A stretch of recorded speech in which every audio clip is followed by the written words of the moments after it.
narasumber kita di podcast ini. Dan hari ini kita akan membahas tentang era sekarang, yaitu era digital yang banyak orang menipu. Silahkan Mbak Devi.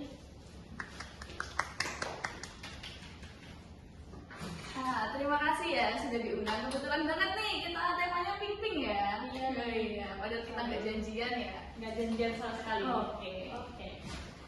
Oke Mbak Devi, sekarang ya langsung saja nih. Pertanyaan yang pertama, kok bisa sih orang sekarang masih gampang tertipu? Padahal kan era sekarang kan Gen Z itu optimal banget ya pada era digital. Kenapa nih menurut Mbak Devi, bagaimana nih? Menurut aku tuh sebenarnya itu tergantung orangnya ya. Mereka tuh gimana dalam bermain sosmed. Kadang ada yang bijak, ada yang kurang bijak. Nah kebetulan mungkin mereka yang kena tipu itu terlalu berasa-gerusu dalam menanggapi sebuah pesan. Sekarang ini banyak kan kayak penipuan lewat telepon, lewat chatting, lewat link atau apapun itu, dan orang yang kayak terlalu berasa-gerusu itu kayak oh ya aku pencet aja nih linknya, aku dapat undian segini nih. Nah itulah yang menyebabkan mereka akhirnya kena tipu.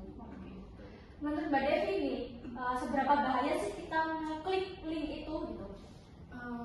Bahaya banget sih, karena pengalaman dari tetangga aku sendiri ya, ada mereka tuh dapat SMS selamat Anda mendapatkan undian segini nih, berapa puluh juta gitu. Ya, sama tetangga aku tuh diklik linknya. Nah, habis itu saldo di rekeningnya itu langsung habis. Jadi kayak bahaya banget.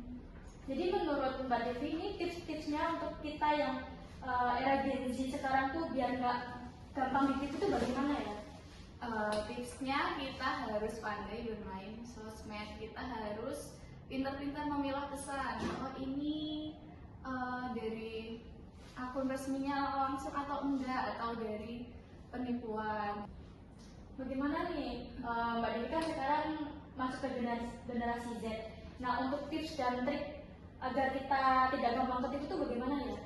Yang pertama kita tuh jangan asal ngeklik pesan ya, kita lihat dulu pesannya itu beneran atau enggak. Yang kedua, kita jangan gampang percaya kalau misal ada yang telepon, misalnya ada yang telepon, permisi Pak, Bu atau Mbak, selamat Anda mendapatkan uang sebesar 10 juta atau bla bla bla. Nah itu kita jangan gampang percaya dulu, karena bisa jadi itu penipuan, apalagi kita nggak kenal nomornya juga. Jadi menurut Mbak Devi itu kita ngeklik link itu bahaya banget ya? Iya, bahaya banget. Ada pengalaman pribadi nggak dari Mbak Devi? Kalau aku pribadi ada, ini agak lucu ya sebenarnya. Gimana sih? Jadi gini, waktu itu tuh aku lagi duduk-duduk sama ayah ibu aku, kita lagi di ruang tamu ngobrol santai. Nah kebetulan terus ada yang telepon ayah aku. Gimana nih? Nomor nggak dikenal itu. Udah sama ayahku disuruh angkat aja, terus aku jawab, halo, bisa bicara dengan bapaknya? Oh iya. Terus kata bapakku suruh masin aja. Oke. Terus kata bapaknya itu gini, mohon maaf Pak, Anda masuk ke kantor polisi gitu kan, dengan kasus apa ya, pencurian kalau nggak salah. Terus ini bisa bebas kalau bapak menebus dengan uang 25 juta gitu katanya. Iya kan. Sama bapakku tuh ditanggepin aja, oh iya anak saya yang mana ya, yang namanya siapa gitu kan. Namanya ini. Terus dia, oh iya ya udah biar di situ dulu kata bapakku. Terus endingnya itu bapakku bilang gini, saya lupa saya itu nggak punya anak cowok. Padahal anak ayah aku kan cewek semua ya, jadi kayak ya udah. Terus akhirnya sama pihak itu penipunya dimatiin teleponnya. Sampai takut ya? Iya gitu. Berarti Mbak Devi itu anak cewek yang 3 bersaudara atau? Iya, 3 bersaudara. Gitu. Iya. Selain itu dari temannya atau apa, ada pengalaman lagi nggak? Ada teman aku. Jadi dia tuh nggak sengaja ngeklik link yang dia dapat itu kan, terus akhirnya itu uang di rekeningnya habis semua. Jadi bahaya banget ya kalau kita ngeklik link sembarangan, jadi dia mengetahui data kita gitu. Iya, karena itu bisa mengakibatkan data pribadi kita tuh kebongkar.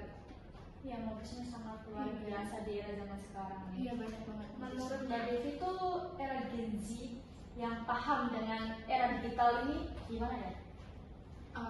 Seharusnya era Gen Z ini kan dia kan udah pandai banget tuh dalam bermain sosmed. Soalnya kayak banyak banget kan aplikasi-aplikasi yang di dalamnya. Harusnya mereka tuh kayak pandai gitu loh dalam memilih yang benar atau yang enggak, atau yang baik yang enggak, gimana gitu kan. Oke nih Mbak Dewi, pertanyaan selanjutnya ya, karena bisa pertanyaan terakhir nih pembahasan kita kali ini. Tadi kan Mbak Dewi sudah ngasih trik and tips buat kita para Gen Z sobat digital gitu. Nah, sekarang tuh aku ingin tanya ke Mbak Dewi, gimana sih caranya kita ketahui gitu tanda-tanda kita bisa kena tipu atau modus gitu?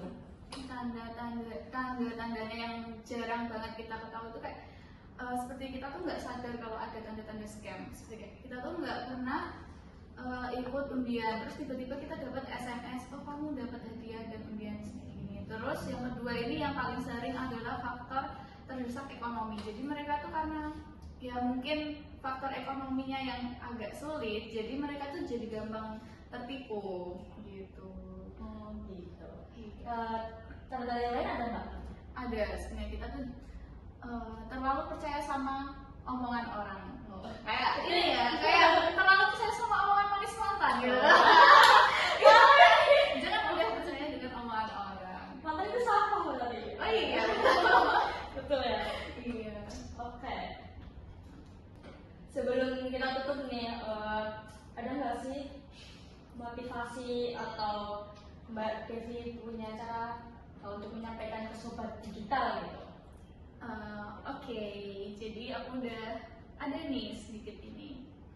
Jadi kita jadi Gen Z itu jangan asal ikut tren yang ada sekarang, tapi kita juga harus cerdas dalam bersosial media gitu. Nah, ada lagi nggak sih untuk disampaikan ke sobat kita yaitu sobat imut? Oh, sobat imut, oh iya sobat imut. Oke, jadi Gen Z itu boleh ya, tapi jangan terlalu berlebihan kepada orang lain, karena kita harus pintar-pintar dalam memilih. Percaya boleh, tapi jangan asal percaya sama orang lain. Kita harus jadi smart citizen gitu. Bahasa gaulnya ya? Iya, betul. Oke, ada lagi yang disampaikan? Sudah. Oke, itu dia pembahasan obrolan kita.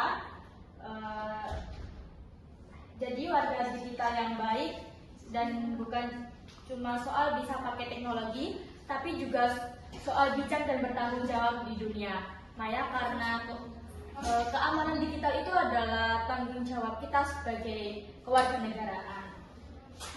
Menjadi warga negara yang baik bukan hanya soal patuh pada hukum di dunia nyata, tapi juga di dunia maya. Artinya kita harus menjaga diri, menjaga sesama, berkontribusi untuk menciptakan ruang digital yang aman dan sehat.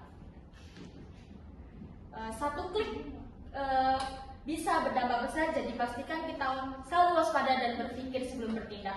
Terima kasih sudah mendengarkan podcast Itmood. Jangan lupa sebarkan informasi ini ke teman dekatmu. Dadah, sampai jumpa.